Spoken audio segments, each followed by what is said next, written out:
आपण पाण्याचे गुणधर्म बघणार आहोत. ठीक आहे. तुम्ही रोज पाणी पिता? मग आपण जेव्हा पाणी पितो तेव्हा पाण्याला चव असते का? नाही. चवीचे नाव सांगा. कोणती कोणती चवीचे नाव?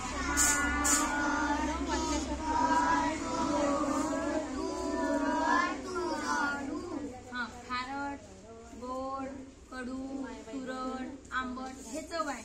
यापैकी पाणी जेव्हा आपण पितो तर आपल्याला पाण्याची कुठलीही चव येत नाही.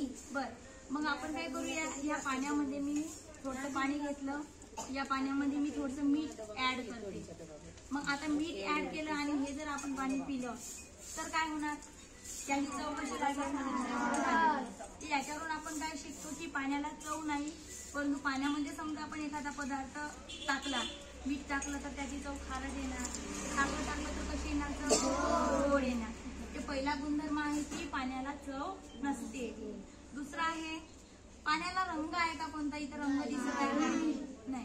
समजा हा जो पाणी आपण या लाल रंगाच्या बॉटल मध्ये जर टाकलं, आता पाण्याला कोणता रंग दिसत आहे?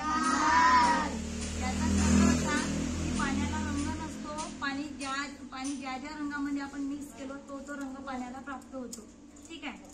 आता पुन्हा दुसरा आहे, ग्लासामध्ये पाणी आहे तर या पाण्याला ग्लासाचा आकार तयार झालेला. हाच पाणी जेव्हा आपण ह्या वाट्यामध्ये टाकतो तर याला ग्लासाचाच आकार असतो का? नाही. कोणता आकार झाला? वाट्याचा. ज्या ज्या वस्तूमध्ये आपण पाणी टाकू त्या त्या वस्तूचा आकार पाण्याला तयार होत असतो.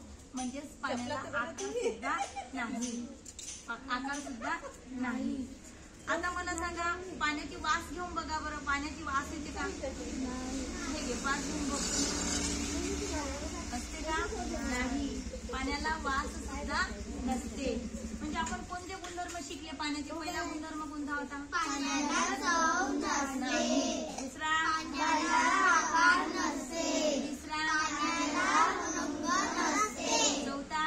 पाण्याला वास नसते. हे होते पाण्याचे गुणधर्म.